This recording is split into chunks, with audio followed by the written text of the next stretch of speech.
Good afternoon, everyone, and thank you for tuning in to another episode of the Bearded IT Dad. Today we have a very special guest, Kevtech from Kevtech IT Support, is joining us live and answering questions. So stay tuned; it's coming up right after this.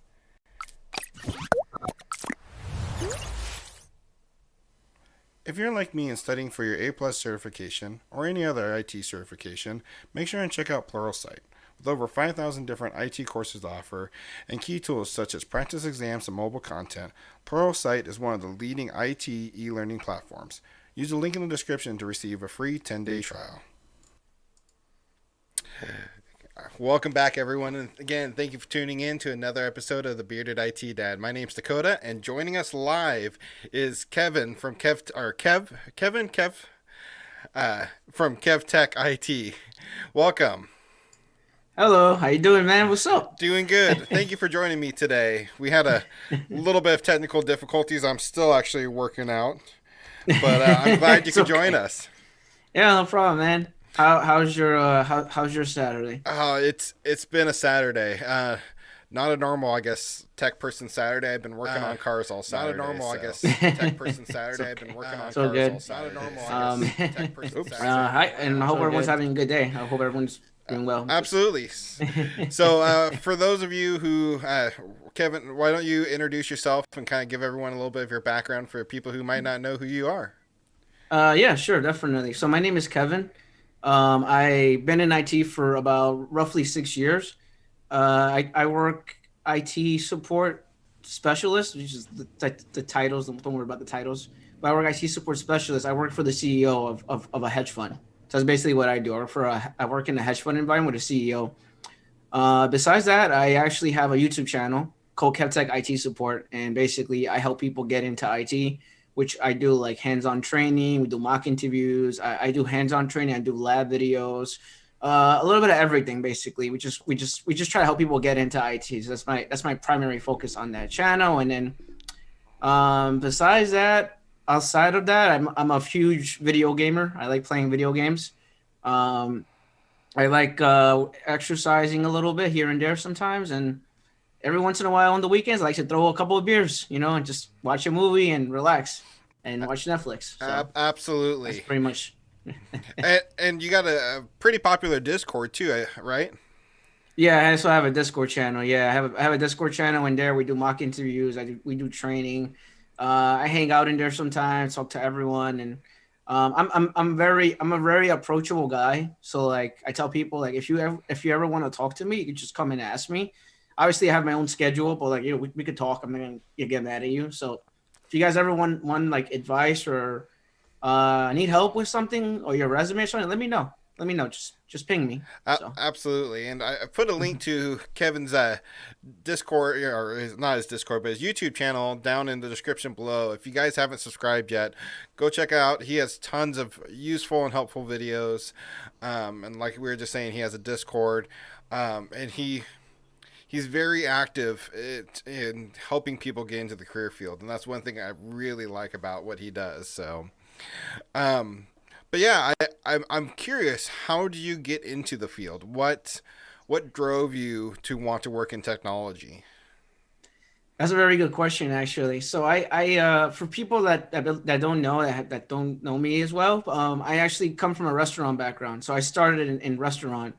My first couple of jobs were all restaurant experience. So I actually started. If I had to go back in time, I guess I'll tell you the whole thing. I go back in time.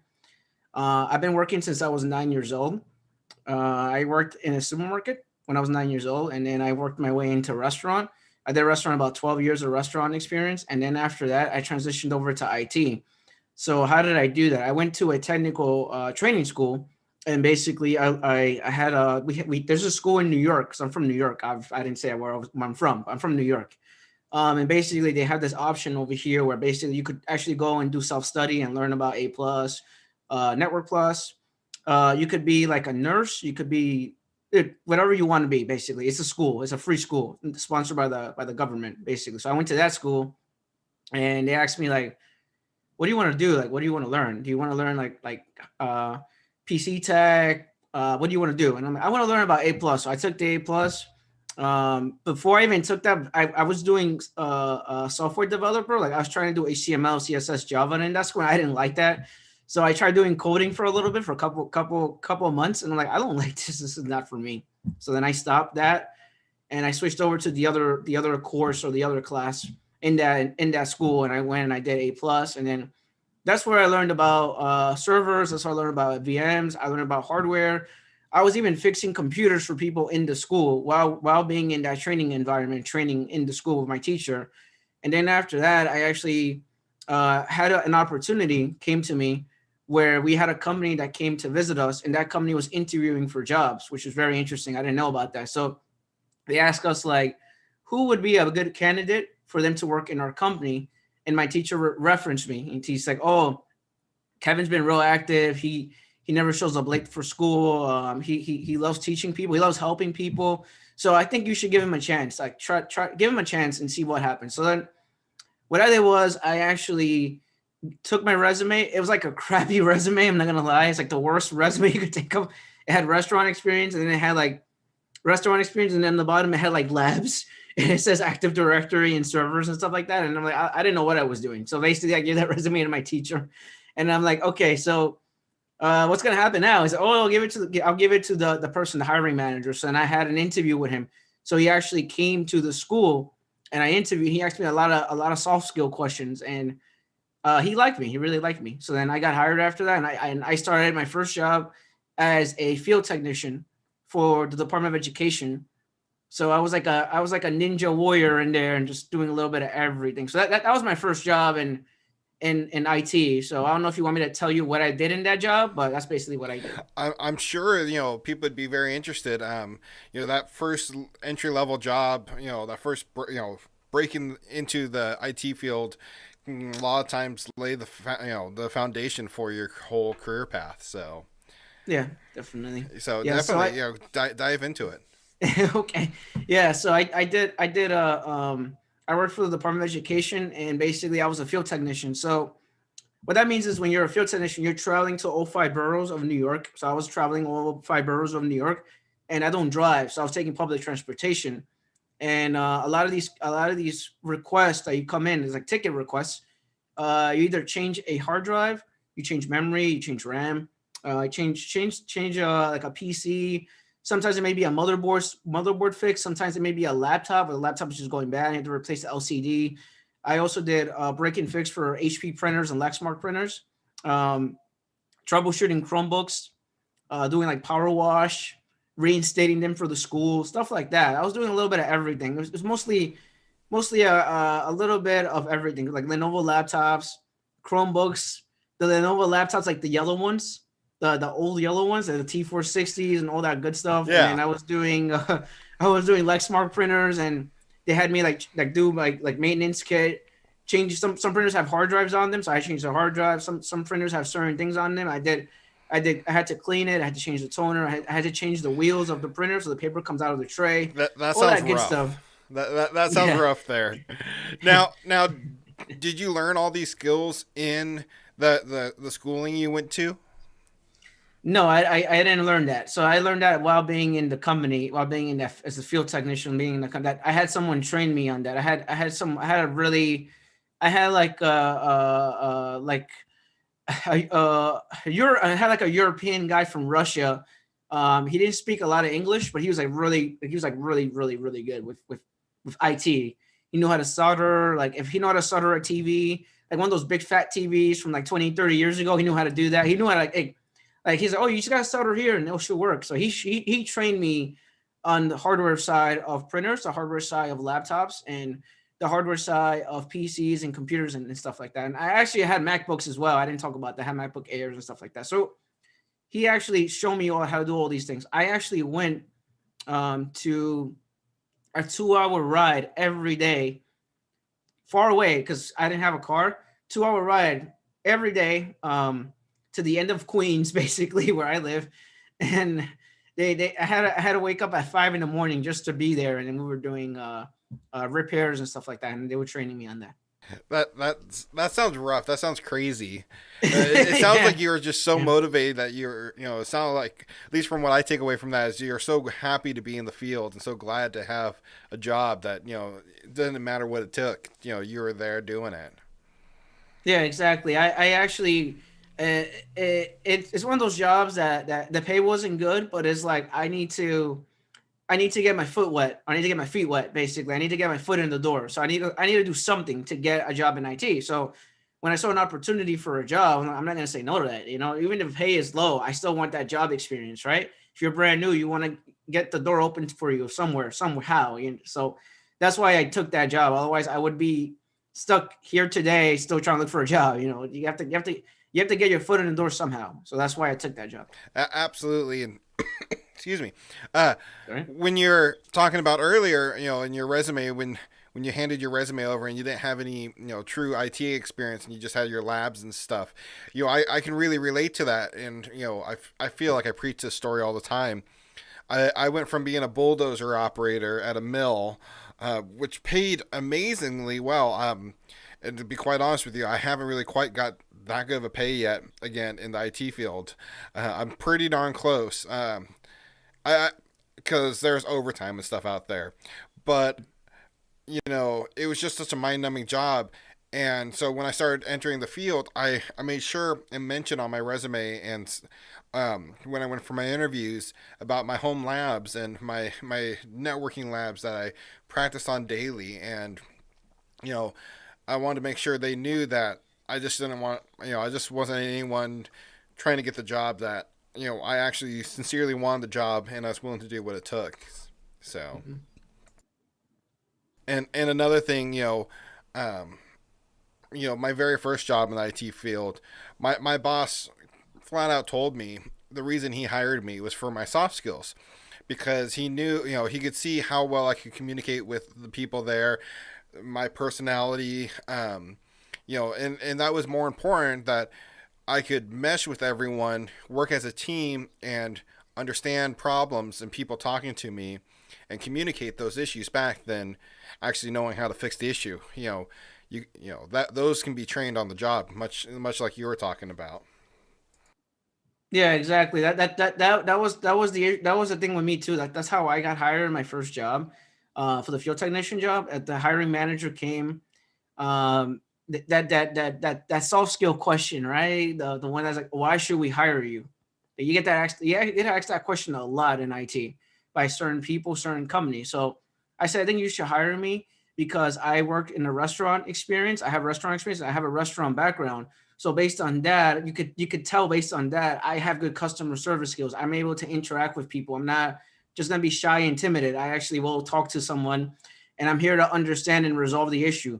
And I may not know the answer to the issue, but if you give me a chance, I will figure it out. I will go ahead and Google that answer. I'll go ahead and ask a colleague for help, or I will go ahead and ask my manager for help. So that's the answer I gave him. And he said to me, wow, that's a really good answer. I didn't expect an answer from that from you. And I'm like, that's how I am. I'm just trying to help the person. And I worked in restaurants. I totally get it. I understand you're going to be frustrated if your computer is not working. I understand that certain things don't go the way you plan it out. So unfortunately, you have to go ahead and have empathy for the customer. So that's how I talked to him, and he really liked that answer, and that's how I got that job. So Yeah, and that's one thing I really try to emphasize on my channel, and I know you do as well. Is mhm. you gotta have those people skills, those soft skills. Excuse me, one second, I gotta sneeze. I apologize, It's okay. but It's okay. oh gosh, uh, you have to be able to communicate and know that you're not gonna know everything, but know where to go Mhm. find the answers to your problems. I literally just yesterday had this conversation with my manager at Mhm. my brand new job, and I told him, like, I know I'm not the know it all expert. I don't know everything about what I'm doing here, but I'm determined to find the answer, and I will tell you when you gotta be able to communicate too. If you don't know the answer and they're depending on you, it's like a crunch situation. You have to be willing to communicate that and not let your pride get in your way too. So, Yeah, absolutely. yeah, So, I definitely agree with that. Mhm. absolutely. So, kind of tell me the path you took, the transition from your very first job into the one you have now? that's a very good question, actually. So I actually worked for the school system, and then after that, I worked for Apple. I worked for Apple for a couple of months. It was a contract job, and then I worked for an MSP environment. MSP is very fast paced, closing a lot of tickets. I got some job experience in the MSP because when you work in an MSP, it's very hands on, very involved. So you're touching different technologies. So for the Apple place or the Apple store, I just it's just Apple stuff, right? MSP is different. MSP, you're actually you're setting up a you're setting up a company from scratch. If you're working for different companies, and MSP manages the technologies of those different companies that you just bought. So you're giving them Active Directories, you're giving them a server, you're giving them Cisco routers, you're giving them Cisco Meraki, you're giving them all these things. So when you work for an MSP, you're providing these services, you're providing these technologies. So I learned a lot in that job because I actually learned about VDIs. I learned about account creation. I learned about group policy. I learned about Cisco Rack and Stack. So like you have to go into the IDF room. You obviously you won't configure it. You have a network admin person for that. I would go to Cisco. I would go and grab the Cisco routers. I'll go to the IDF room. I will rack all that with my manager. We put it together, and then I would have him call a network admin, and then the network admin. Okay, can you do me a favor? Yeah. I need a remote into your computer. Can you put a laptop with a console cable and connect that to the router, and then let us go through the laptop and let us do the putty commands and make the firewall changes, so you could actually give them certain firewall changes, certain access to certain things for the company. So that's what I was doing. I was doing rack and stack and stuff like that, and I was doing the Active Directory stuff too, and group policy, printers as well, making some changes in the back end. Also dealing with just a little bit of everything. The title was IT support engineer. That was my title in that job. And then after that, I didn't want to work there anymore because it is a lot of work. And MSPs, they're very fast paced, and I wanted to be situated with one company only. That I'm not working for multiple companies, because when you work in a hedge fund, you're working with multiple companies. I had about we had about 90 clients, and I was visiting about 6 7 clients a day, me by myself, and I was going site to site to each client every single day, and their technology is not set up the same. Like I'll go to one place, they're set up with access points, and they have Wi-Fi and they have VPN. I go to another place, they're not set up that way. They have two-factor authentication with RSA tokens. I go somewhere else, they have dual. It depends depends on the different environment. But that's what I was doing, and then I'm like, I don't want to do this forever. I want to do something different. And since I worked for a MSP, and since I worked for all different vendors and different companies, I actually wanted to get my hands wet and just be to the next job and get a hedge fund job. So I applied for a hedge fund. I'm like, let's just see what happens. I'm gonna apply for this. I applied for one of the biggest hedge funds in New York, which is actually considered the top 5 hedge funds around the world. I got that job. The interview was about 3 hours long. They really destroyed me with that interview. Um, they liked me. They hired me. I worked for that hedge fund as a IT support, senior IT support. I did that for about a year and a half. Then I went to another company. I went to another hedge fund where I was working for the CEO of the company, and they liked me a lot, like crazy. They really, because I was really good. I have personality skills, so I try to be polite as much as I possibly can with everyone. I try to interact with all the people, and I'm not just your regular guy in IT. Like I actually like take the time. I listen to you. I try to talk to you in a non-technical way, in the way that you understand it, as if you're my mom or dad. That's how I talk to people. That's just the way I talk. I don't like try not to confuse you, so I talk that way. And then in that hedge fund, they like me as well. So then the last company, which is the current company I'm in, I got this job because they got a reference from my previous job, where my director's like, oh, that guy, he's a really good employee. I was a consultant in my previous job, so that's the reason why I left that job. Otherwise, I would have stayed. It's not a full-time job, so I had to leave. So now in my current job, I'm a full-time employee. I work with the CEO. I work executive support, specifically executive support. What does that mean? That means I work with white glove support, all the people that are important. So I work for the New York office. All the people there, they all make a certain amount of money. Like it's over 6 figures. It's like 600, 700K, maybe more. It's very sensitive stuff going in and out of the company. I work with the CEO, the CFO, the CIO, all the CCCC, whatever, you want to, if you want to say that. And then that's how I got, that's basically my roadmap. But I actually, my first job as a field technician, I wasn't making a lot of money. But when I tell people it's not about the money, it's what makes you happy, right? But also it's a process. It takes time, right? You have to have patience with it. Trust the system, give it time. So I did my first job. I did my time. I did my diligence. I worked hard. I did about a year. I went to the next job. I doubled my salary. In the second job, I doubled my salary. I went to the following job. I doubled my salary again. Then the other job, I doubled my salary again. So it's possible to do that. It's not one day you're over here and then the other day you're up here, and then it's possible to be like that. It's possible to actually increase your salary over time, but it's not. I tell people it's not about the salary. It's about what makes you happy. And if you're happy in that job, stay in that job. Awesome, great. But that technology changes.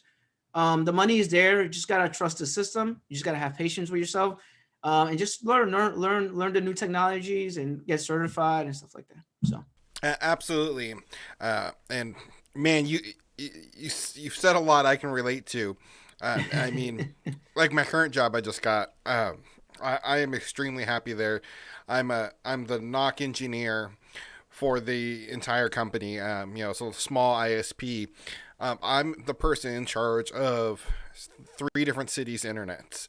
Like it literally flows through my hands on every day-to-day basis, and I really enjoy it. I really like working in that environment. One day I'm working on servers and Active Directory and doing all the tech stuff for the company, and then the next day I'm troubleshooting quality of service problems and that kind of stuff. So my questions for you is, what is your career path? I mean, now what's your next goal in your career path? What do you want to become? Or are you happy where you're at?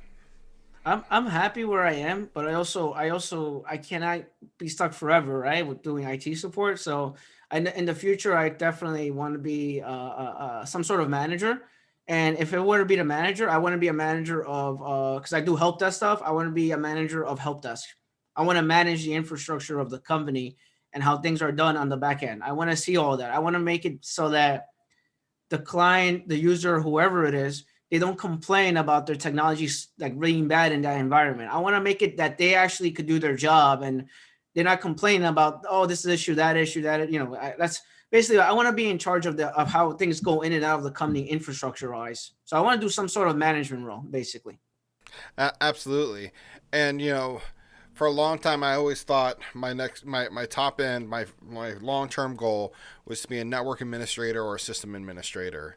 Mm-hmm. Now that I'm in one of those job roles, really, I'm having to rethink about it. I didn't expect to be in a position like I am so quickly. I went from my very first job was as an IT support specialist, which I did very much of what I do now. I did everything from printers to resetting Active Directory passwords, email passwords, to designing the complete layout of several different brand new builds. We were in the hotel industry, and we were building 3 different hotels, and I got to design all the IT systems from the ground up myself. They were my baby. Everything from where the access points are going to go to what computers we're going to use, and I really enjoyed it. But there was a lot of travel with that job, and I had to move away from where they were located, so I had to leave. And I got a job as a network tech, and it was frustrating because it wasn't what it was described. The job description didn't match the job. And then I landed where I'm at now, which is really my dream job. So I got to look at those next steps. It's really what I was trying to say with that long. And I'm kind of like you. I think my next goal is to go for that high level management position. become like a director of operations. That director title is really what I'm shooting for now. Is I want to become a director, and have the big giant picture, not just the smaller, somewhat big picture. So, Mm-hmm. um, so what are you studying to make that jump into management? Is there any courses you're currently taking or certifications you're looking at? Like kind of what are you doing to get there now? So right now I'm doing I'm actually studying Network Plus because I don't have so for anyone that don't know because I'm watching right now, I have no certifications right now. Just letting you know, I just strictly job experience. Um, I'm studying Network Plus. I want to do that first. I just want to have it just to have it, and then after that, I want to get CCNA. And then after that, I want to do some sort of project management certification, and then after that, I should be okay. Which is that's my game. That's my game plan right now, and then we'll take it from there and see what happens. Understandable. Mm-hmm. And I'm sure you've heard me talk about how I entered the field with no certifications as well.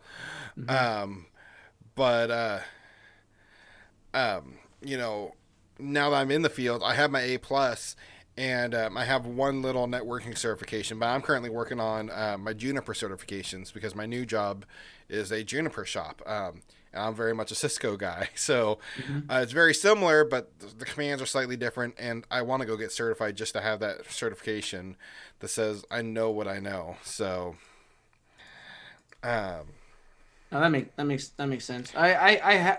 So for anyone who's watching, like I had A+ in my first job. And that's how that helped me get a job in IT too. So just keep that in mind. It's not like I don't have any certs. I didn't get any certs when I first started. I had the A+, and then after that, in my first job, they gave you other certifications. So I have ACMT, which is a Apple Certified Macintosh Technician certification. You cannot have that certification um, for I guess for the school system, you can't have that certificate. You cannot touch any of the Apple stuff unless you're Apple certified. So I had to get Apple certified. I also got Lenovo certified, and I got HP and Lexmark certified. So you can't touch any of those products unless you're certified in those things. So I did that while being in that first job, and then prior to that, going years forward, I don't have any certs right now. It's all May Plus is expired, and my ACMT is still valid, but it's not being they don't there's not that cert doesn't exist anymore. So that's it. To answer that so question for anyone. you're getting your Net Plus. Do you think you'll go back and get your A plus too, or now that you've been in Probably the not. field? Okay. Probably Uh, not. Yeah. so Mhm. so your Net Plus. You said project management. Um, you know, and for those who don't know, if you're looking to break into the field, the A plus is really one of the best certifications I think you can get. I don't know what you think about that. You know. No, I agree with you. So I tell people if you're trying to get your first job in IT, you build your own lab at home and get A+. Those are the two things I tell people to do. Like if you don't have money to afford A+, at least understand the content of it because a lot of those things you'll be using if you're doing IT support or help desk. Any of those tier level entry level jobs, you need to understand how CMD works. You need to understand Windows 10. Some companies might be an Apple shop with Windows 10. Some companies might be Linux. And in the A+, the current ones, I always look at the technologies how they change. The A+ actually has Windows, Mac, and Linux now, and CMD commands and mobile devices, and some security in there. So it is very relevant to the job market. So I tell people go get the A+, or at least understand how it works because you will see that in a job environment. So. I know next year my A plus is set to expire, and I keep on thinking to myself, what certification am I going to go after? Because I don't want to let my A plus expire. Mhm. And for those of you who don't know, once you get your A plus, if you take, I think it's really any other CompTIA certification, it will go and renew your A plus certification as well. So I've been thinking about getting a Security Plus certification. It, to me, is the next logical step. Network Plus doesn't really make a lot of sense in my career path since I already have a lot Mhm. of networking skills, and I'm going for a vendor specific networking certification. So that's kind of my idea is probably here once I get my Juniper certification, start on my Security Plus, which sounds like a really fun certification. uh, so there's actually a question, and I haven't heard of the certification. The question reads, as far as real questions, can you get a job in IT with a Coursera certification? Have you heard of that one before? Coursera has the Google IT support certification. So, That's what they have. what Yep. what what is your opinion? Can you get a job with that? They said they're working on getting their A plus, but in the meantime, would like experience and to get out of their current job. What do you think of that? So Coursera has Google IT support certification, which is a good certification, by the way. I actually registered and looked at it and looked at all the stuff on it.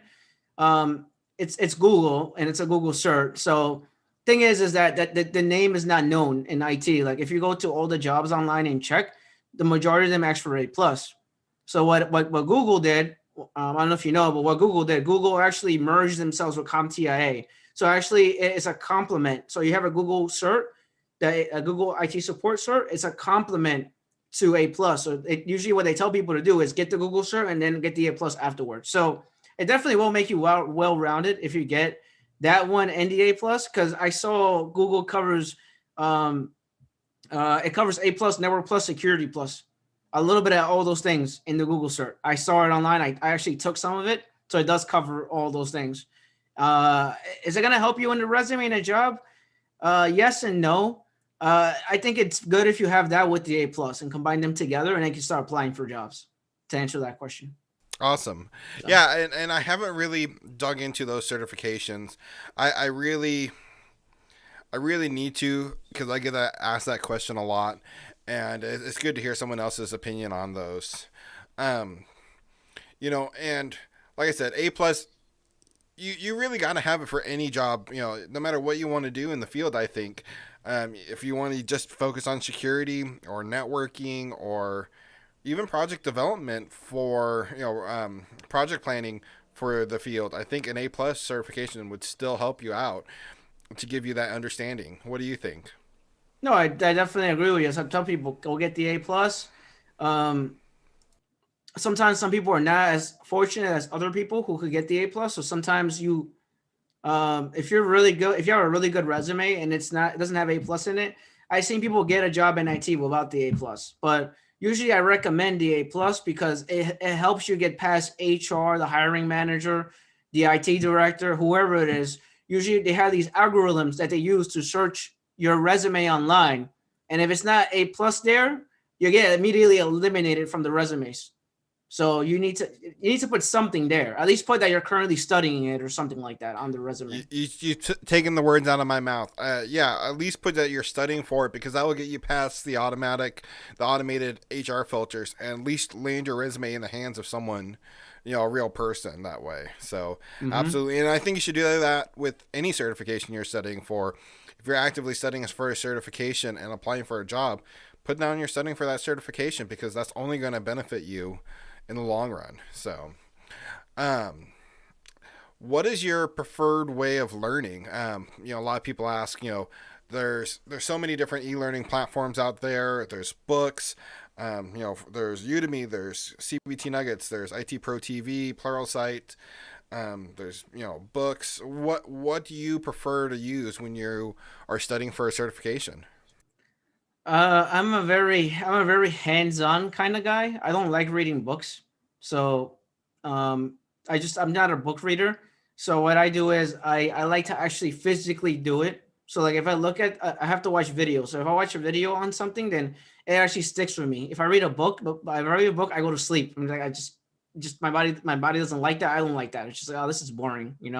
So usually what I do is I watch a whole video on something.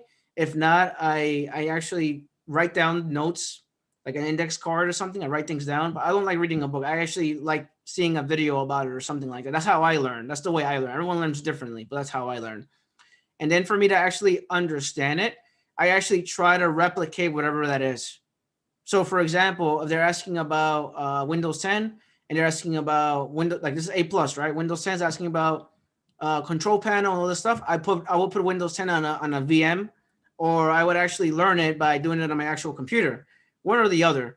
Same thing with Network Plus. They're asking about some server stuff or something about networking. I will probably download Cisco Packet Tracer and learn that way. That's just how I work. My mind works that way. If that makes sense. Yeah, absolutely, and that's very much the way I learned. When I first started studying, I used CBT Nuggets, and it was a great, but then I realized it didn't cover all the topics actually on my exam. I got a free subscription to IT Pro TV for a few months, and found out a bunch of stuff that I didn't know that might be on the exam. And then I started watching Professor Messer videos, which are free on YouTube. And I love that guy. He is Messer. awesome, and I really wish he did more content. He focuses on the big three CompTIA exams: A plus, Network plus, and Security plus. I don't think he ever brought back out any CCNA videos. I don't know. I haven't watched them for a while. No, he does mostly A plus, Network plus, and Security plus. Yeah. And he does like hands-on training, and he does questions and answers. You can ask him questions and answers after he goes over the PowerPoint slides and the questions for the exam and stuff like that. That's really like that. I like his content. He has really good content, and it's free. Like it's free. Why not take advantage of it? Absolutely. And I used to do something very similar on my YouTube channel, the A plus study groups, and I plan on bringing those back eventually because people keep on asking for them, and I got to have the time. I started a new job this week, and it's been crazy over here. So. Oh no, I totally get it. I could relate to that. I'm all over the place too. Totally get it. Yeah, absolutely. But there's so many great resources out on YouTube. My current employer uses a lot of open source software, which is different to me because I'm used to that corporate environment, and some of the jobs I've worked for were kind of uppity, and they kind of had a stink about open source software. And open source software I think is great.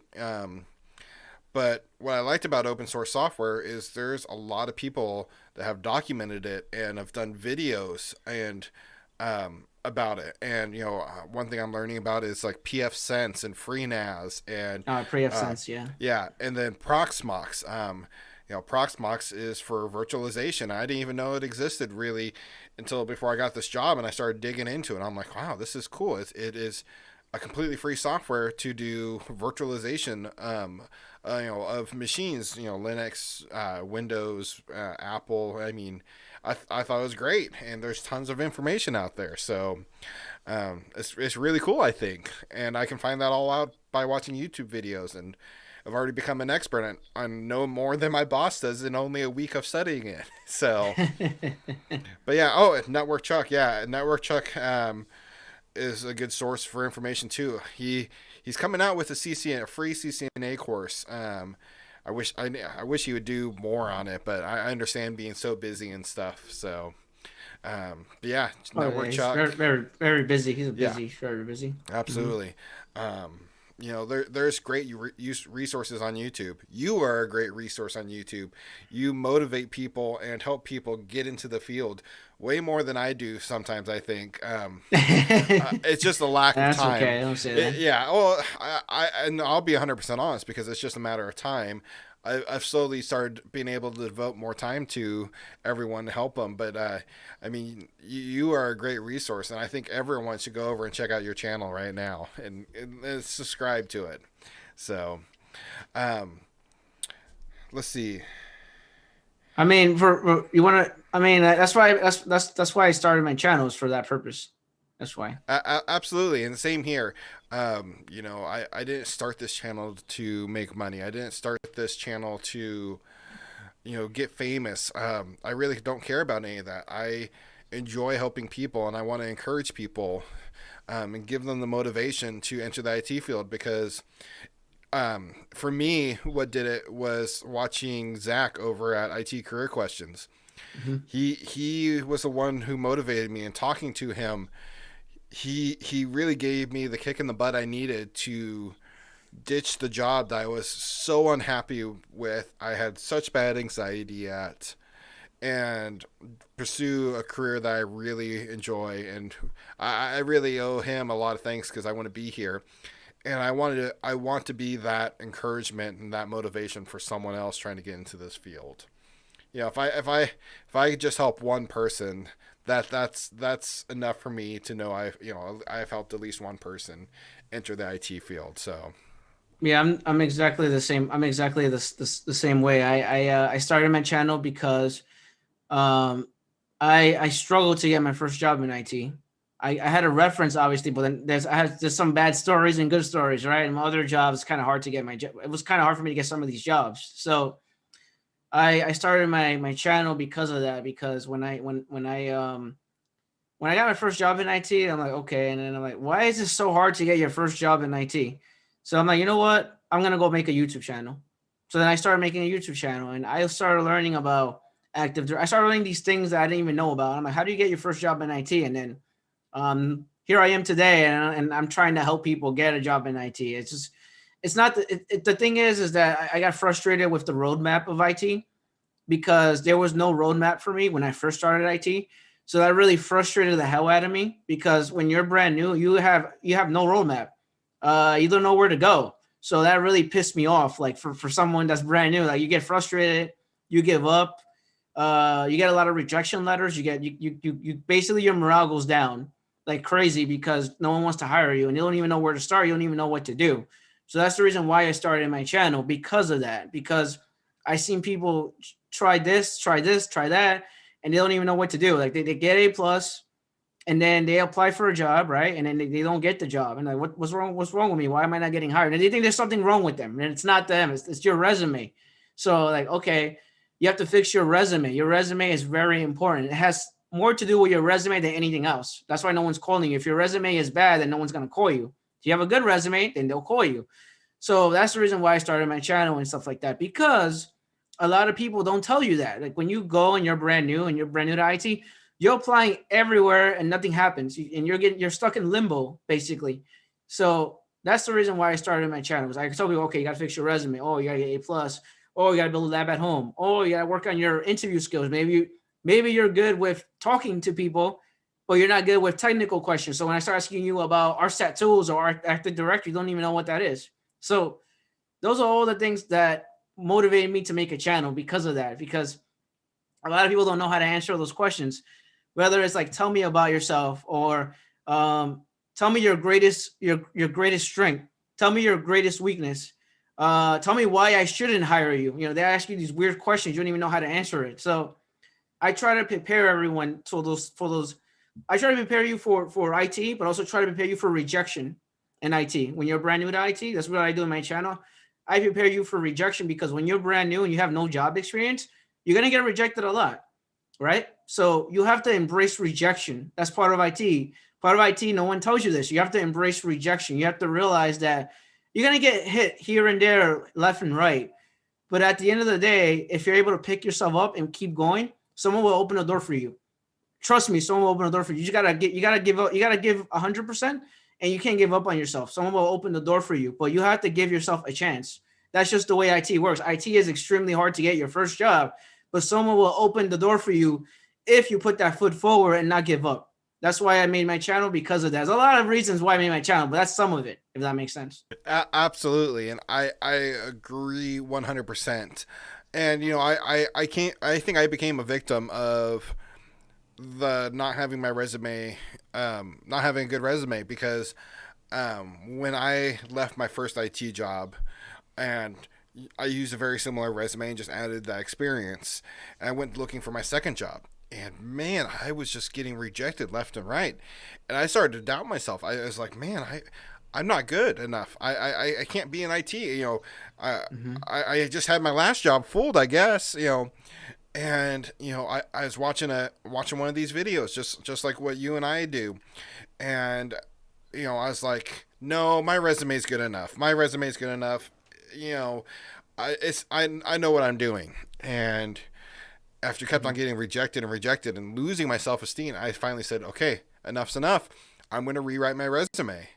And then as soon as I rewrote my resume, I mean, it was instant feedback. As soon as I rewrote my resume, I started getting calls. Not even for jobs I applied for. I started having people call me offering me stupid amount of money for IT jobs as soon as I rewrote my resume. And boom, that was it. It was my resume. It was garbage. It was cluttered. It was too much. And I simplified it, and I thought it was actually, I thought I did a worse job on my resume, to be 100% honest with you. But apparently, no, not. I got offered a contract job making $45 an hour. I turned it down just because I really don't want to do contract work. But I mean, it's a year-long contract making over $45 an hour. That's a huge chunk of change, But yeah, resume is everything. And if you're not getting results, you're not getting those callbacks, you're not making it to the interview, you need to rework that resume. Now, if you're making it to the interview and not getting a job offer after that, that's a totally different story, though. You need to work on your soft skills and communicating. Maybe you don't have experience in the job field. Maybe, you're just trying to break into the job field, and you need to try to work on how you're communicating what you do know.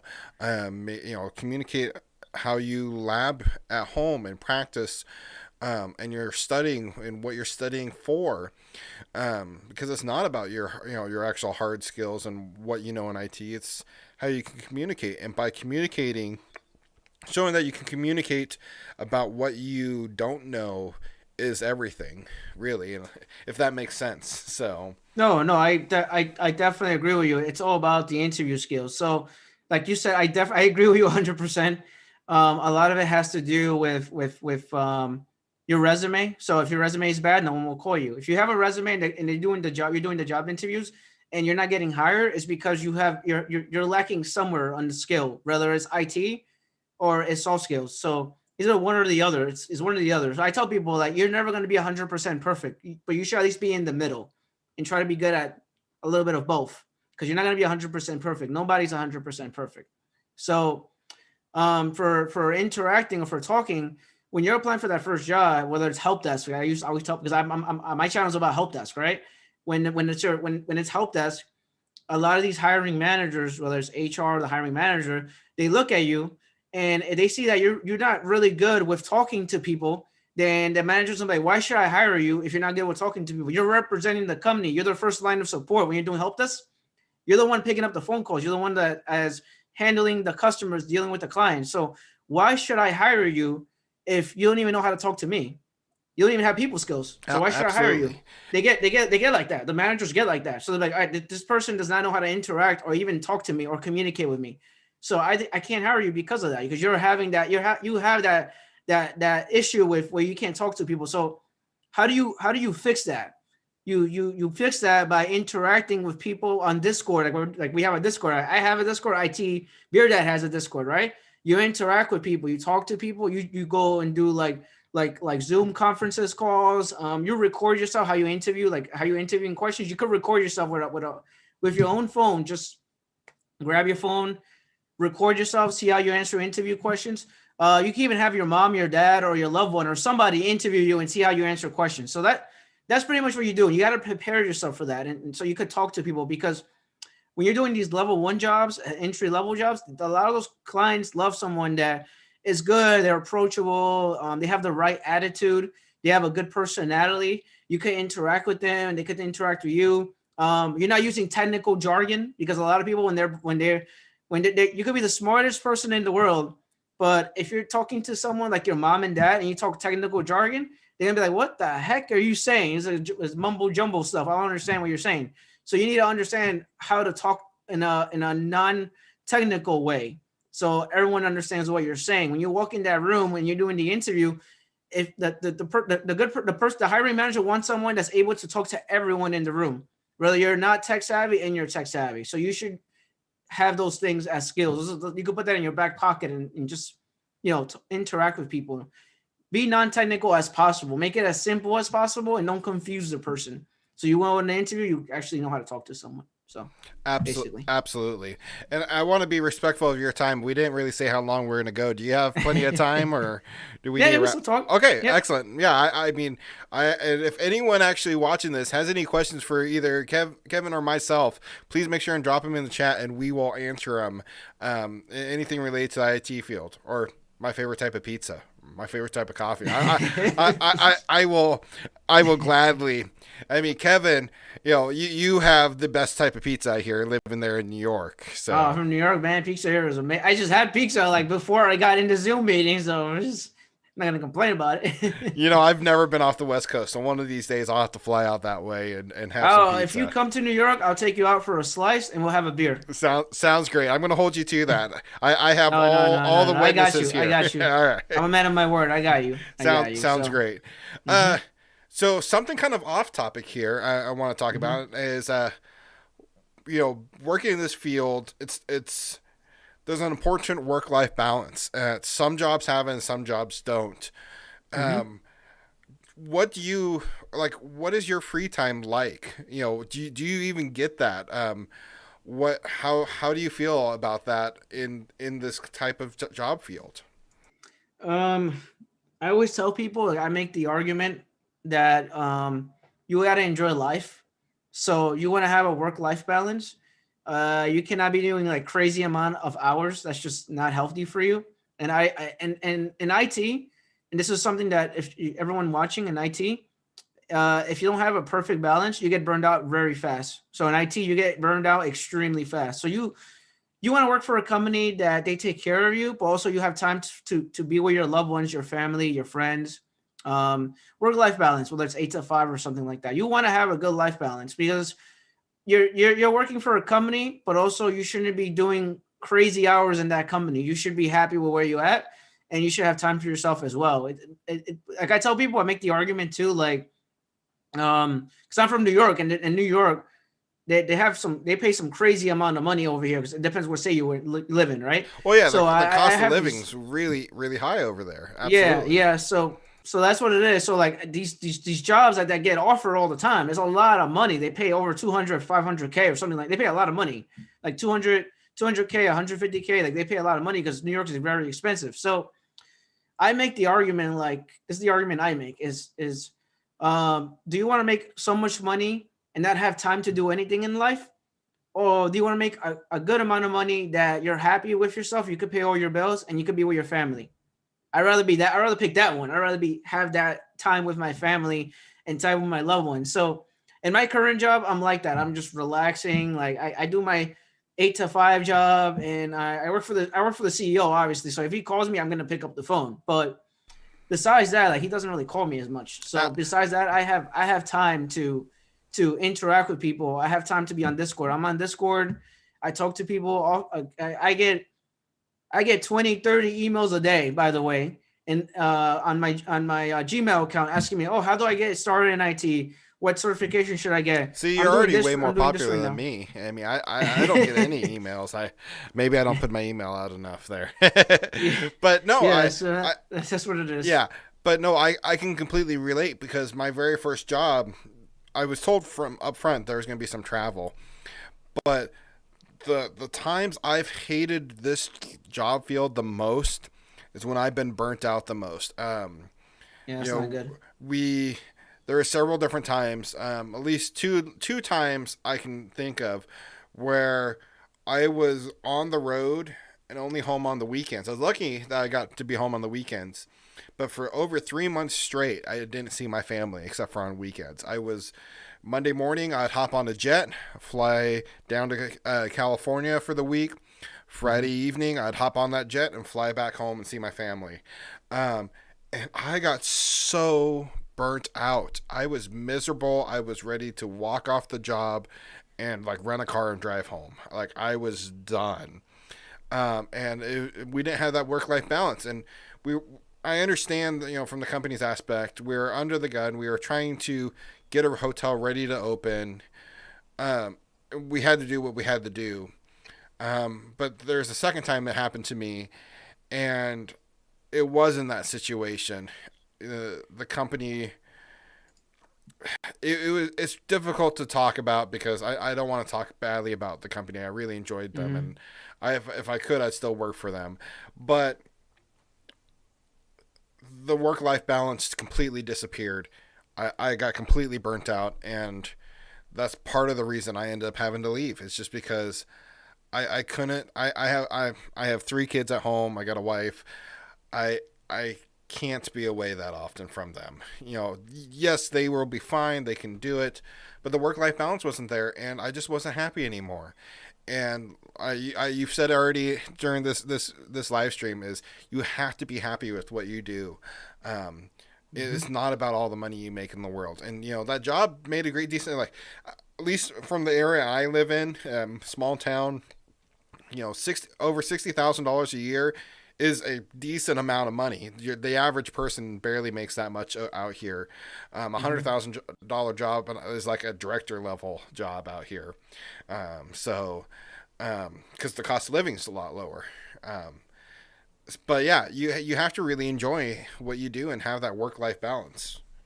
So Yeah, you get burned out very fast in IT. If you're working a job that is too many hours, like I was doing for the MSP job, I was doing 60 hours a week. And I was working a lot of overtime, and I didn't have time to do anything. By the time I got home, I was tired. I didn't want to do anything. So you wanna make sure you have a work life balance. It's extremely important. Like your job is important. Yeah, your job is very important. But if they don't have time to take care of you and they don't have time to give you a good life balance, what's the point? You can't. You have to enjoy life too. It's not all about work. uh, You have to enjoy life. That's what it absolutely, is. I agree. Mm-hmm. You have to be happy when and have the energy when you come home to do what you want to do. Otherwise, it's just work all the time. So, and just don't think that you shouldn't take a job that you're going to occasionally have to have overtime, or on call. I am the knock engineer. If something happens with the internet, I am hopping in a car and driving to work, or I'm VPN in, and I am responsible for that. Um, but it's not every day that something's going to happen that's going to take the network down. That's going to require me to work late or spend extra hours. Is what I'm Mm-hmm. saying. So, and I kind of actually want to now that I'm we've I'm I'm I'm actually on call too, by the way, but oh that's okay like once every few months, not every month. yeah For the CEO, I'm on call for him. So if he has an IT issue, he will email me and message me. I take care of him like right away. yeah But he doesn't really message me at all. So it's like I don't even see him at yeah. all. Just I report directly to the director of operations, and if he calls me, I'm going to pick up the phone. Absolutely, unless I literally cannot pick up the phone. I'm physically incapable of it for some reason. I'm always going to pick up the phone for him. But yeah, Mhm. um, but I want to kind of talk about your time working for the MSP because a lot of people trying to get into the job field are trying to get that first entry level job, and working for an Mhm. MSP might seem like an easy foot in the door, attractive solution. I want to get your input on what you felt about that, and how was your day to day. Did you enjoy that job? I enjoy that job. It's just there was a lot of work. It was too much work for me, so I got overwhelmed with it. I did it for about a year and a half, roughly. I did like I told you, I was dealing with Cisco routers. I even traveled a lot because in that job the way an MSP job works is if my title was IT support engineer or whatever. So usually I don't mind the title. The titles mean nothing for me. Usually it's based on the job description of what you do. So I don't really look at that. But besides the point. So as IT support engineer, and basically I was working with different companies, and when you do that, when you work for an MSP, typically they assign you clients or companies that you work under. So I had 6 7 clients a day that I had to visit. So a company I worked for was like a nonprofit company, and they were set up not the same way the other, like that company. They didn't use computer images, so I had to manually build their computers by installing Adobe, Chrome, and stuff like that, and adding the computer to a domain. That's one company. I had another company I worked for. It was a real estate company, asset management company, and I was doing, and there are computers we would image it with SSEM. Then I had another company that's a hedge fund. I was imaging it with SSEM as well. So depends what company it is, but we were working with different companies. And for someone that's brand new, like I recommend you at least try it, because you're not doing password resets all day, and you're not help desk doing password reset all day. You're doing a little bit of everything. So I was touching group policy, I was touching account creation, password reset, Office 365, Exchange, Cisco Call Manager. I was touching two-factor authentication with RSA tokens, which is I have one right over here somewhere. Let me see. Yeah, key flub, the old key flub from the bank. I was touching a little bit of everything. So for someone that's brand new trying to get a job in an MSP environment, I definitely recommend it. It's going to be really, really, really fast paced. But at the end of the day, it helped me. Like, it really helped me a lot in my resume. So when I went for the next job, pretty much everyone wanted me, because you touch a lot of different technologies. So it's not like just doing one thing. You're all over the place. And that definitely helped I actually boost my resume a lot, like quadruple my resume a lot. And everyone wanted to hire me after that. Like, I did a little bit of everything. I was imaging computers. I was using KVM switches and booting 250 computers for a company. I was traveling different states. I went to Texas. I went to Dallas. We had a hedge fund that we just bought. I was migrating all their share folders and share drives from their server, the old server that they had before, to the new server, and I was moving everything over. It said time remaining 1 week. So I left it alone, let it move over. That's crazy. Yeah. So I left that. I came back on Friday. It was done. I started Monday morning. I came back on Friday. It was done. I was doing that, and then I was doing 250 computers. The client had 250 clients or people using a KVM switch. I was imaging 14, 15 devices at the same time. Then I take them out, then plug in the next ones, then take them out, plug in the next ones. We did 250 computers, and I was doing 14 hours a day with only 3 hours of sleep for like 2 weeks in that company, because we were trying to migrate them over to our systems, and we were doing cables, doing rack and stack. We were doing a bunch of different things, and I was working with different departments, with network admin, sysadmin. We were making some changes on the back end. I was connecting to the print server, adding printers for them and stuff like that. So, to answer your question. Oh Did yeah, a lot of absolutely. stuff. Yeah. So one thing, and I think we've kind of talked about it a little bit, but what motivates you on a day-to-day basis? What makes you continue wanting to come back and do this? I know the answer, and I think most people in the field do, but someone who's interested in this field, coming from the outside, might not understand it. What motivates you to continue to want to do this? I've been in IT for a couple of years now. You have to do a job you like. Like me, I like my job. So someone that doesn't like their job, they're not gonna do it. Then they're gonna lose motivation immediately. Me, I exercise, I work out.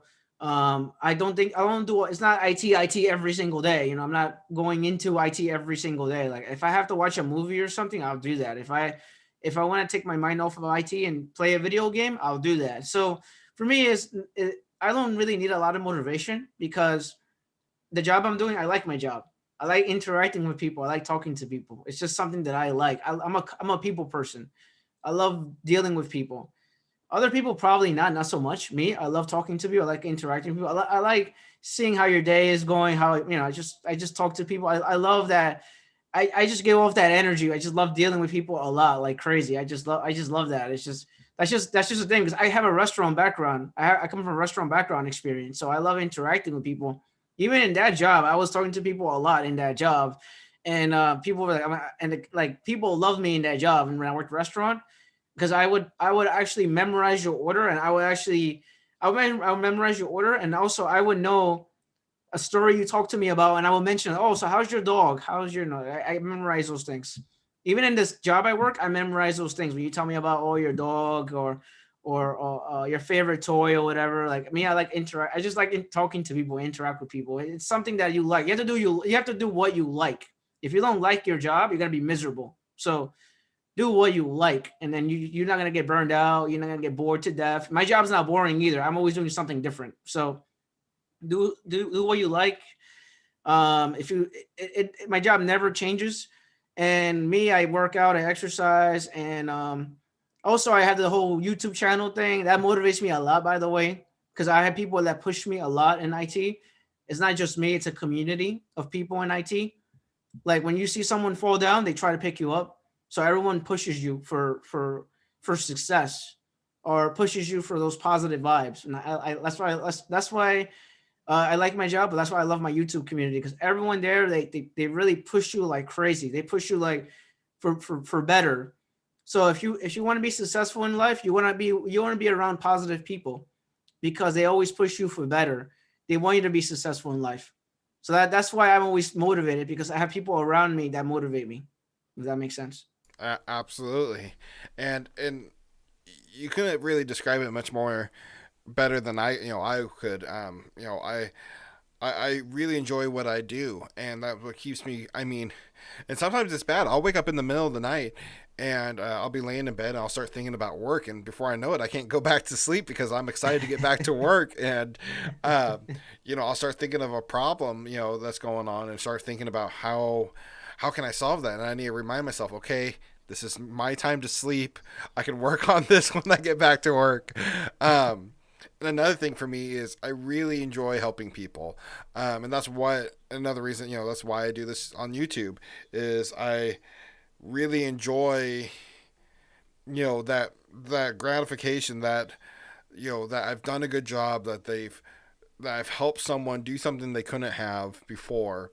Mm-hmm. That really means a lot to me. Is just that positive reinforcement that I was able to help someone today. I don't know. I kind of live for that type of stuff. So No, I definitely agree with you on that. And I didn't talk about my whole background, by the way. I worked restaurant, but I also worked for the NYPD.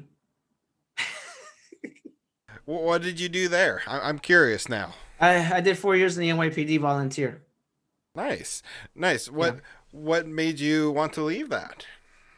I didn't have a choice. Unfortunately, I had to leave because of because Understandable. of uh uh because of health conditions from my dad. So that's why I left. I didn't have time to do it anymore because of my dad.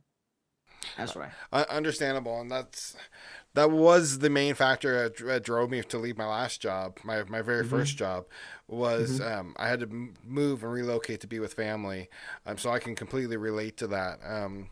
But sometimes when one door closes, another one opens that you really enjoy. Yeah, exactly. So I did that, and I have connections with them. So I have a project coming up with the NYPD for fixing computers and stuff like that. They still know who I am and everything. So I might actually do a job for them at some point this year. Hopefully, we'll see. Nice, that's So exciting. So yeah, I'm actually excited about yeah, that. Took some computers. So. absolutely. Well, did you have Mhm. anything else you wanted to talk about this afternoon or this evening? I guess over there on the East Coast. So for someone that's brand new, if I were to start all over again, I'm gonna give you advice on that for someone that's brand new. If I were to start over again, I would probably get the A plus. That's number one. Try to get A plus or learn A plus. Number two, build your own lab at home. So what does that mean? You get like VirtualBox, you put Server 2016 in there, learn about password reset, account creation, learn about Windows 10, stuff like that. So that's basically what it is. And then after on top of that, I want you to focus on your resume. Your resume tells a story about you. Really work on that resume. That's very, very important. The other thing is, if you're new to IT, try to get some kind of mentor. A lot of people don't talk about this. So try to get a mentor in your life, someone that will push you for better, someone that will give you advice in IT, and someone that will give you the right advice in IT that will tell you how to get started in IT. So yeah, you want to have a mentor of someone that already has a job experience, someone that you want to get that job that they have, like they're a sysadmin or something like that. And how do you do that? You network. So you connect on LinkedIn. You talk to people. You connect with people. Sometimes it's not what you know. Sometimes it's who you know. So you want to connect with people. You want to figure out your connections. You want to figure out who has that job and whatever. Just talk to someone of that position that you want, if that makes sense. And then if you can't, If you can't do it that way, then go ahead. Just, send someone a really cool message. Like, no, obviously not like a weird message. Send them an email like, oh, I see you're a sysadmin. Can I take you out for coffee? Oh, can I take you out for virtual coffee because of the Zoom thing, right? I want to know how you got that position. Can I do a quick call with you and understand how I got the network admin job or sysadmin job? So things like that will help you if you're brand new to IT. And that's it. That's my advice. So That's really great advice. And this world has really changed since the pandemic happened. mm-hmm. And that's one thing that I did that was actually really helpful, I think, to me is when I first started in the field, I went out to a lot of networking events, those things where you go and talk to other people and in Mm-hmm. person, nonetheless. But Yeah. I went on, I think it was meetup.com, and there was, meetup groups that would, for technology based people to meet up and chat and talk. And that did several things for me. It helped me with my soft skills. It was getting out, talking to strangers, which I really, honestly, don't enjoy doing a lot. And since then, I've gotten over that fear, but it was really difficult for me when I came into the field. I was a great customer service person, but I didn't enjoy it. But Mm-hmm. going to those meetup events and talking to people and sharing my story and telling them, just being honest of what I was seeking to do, it actually opened up several doors for me. And going to those meetup events, and this is what I'm looking to do, and I'd love to hear how you got into the field. And that's kind of actually why I wanted to bring you on here. And I plan on actually doing some more interviews like this, is because I think hearing these stories, how people got their start in the field, is very encouraging, and it can be a lot of helpful information for people.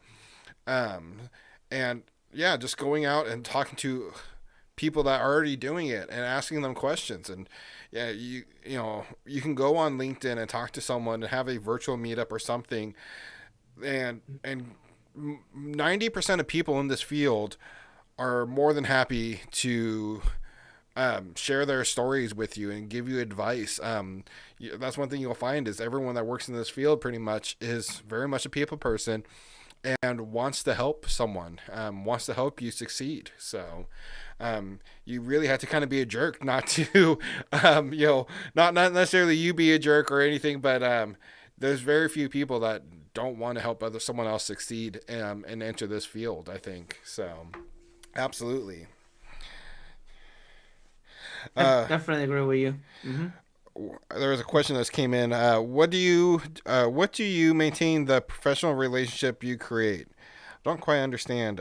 What do you maintain the professional relationship you create? Do you Oh, understand so that? it's basically saying how do you maintain the relationship you create with someone like you connect Yeah. with? I usually check up on people. Like I'm doing that right now. I literally did that like a couple hours ago. I called a bunch of people that I know that I connected with because I know different people from different hedge funds.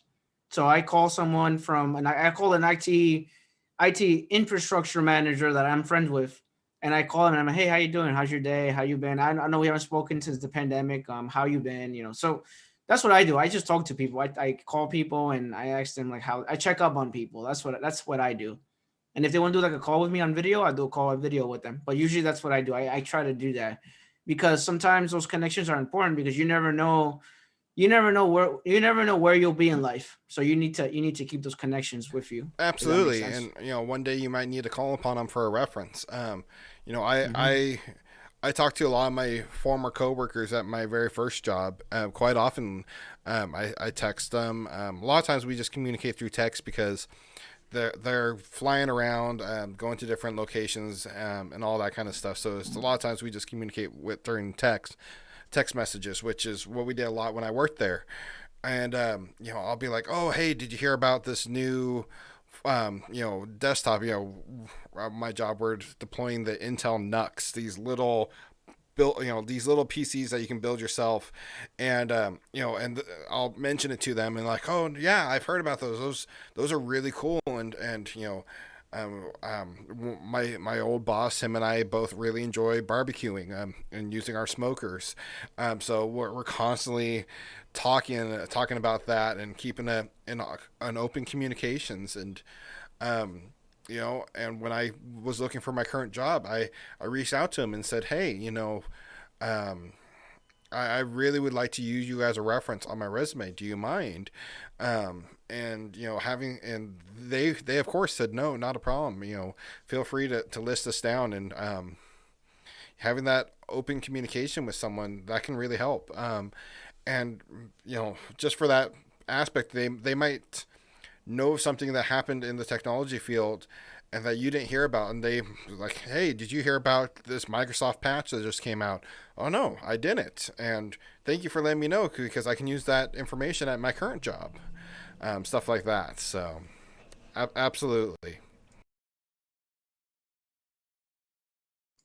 Yeah, definitely. Sometimes it's good to keep those connections with people. I have connections with my previous job.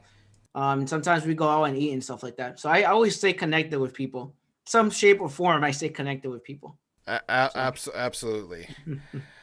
Well, I think we're gonna wrap this up here. I don't want I want to be respectful of your time, not take all your time.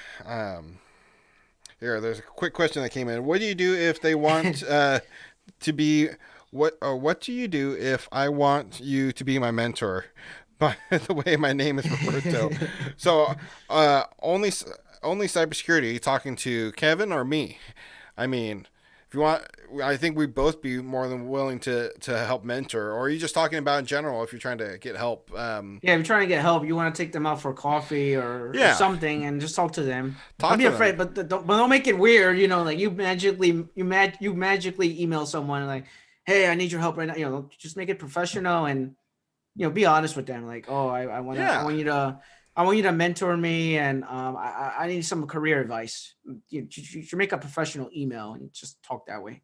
So. absolutely. And I would probably approach it the exact same way. And um, you know, invite them out for coffee. Let them know what you're interested to talk about. Or if you're not into coffee, just go out and have some sort of beverage or have lunch or a snack. I Mm-hmm. mean, just go Mm-hmm. somewhere where you can talk and it's not super noisy and hard to talk.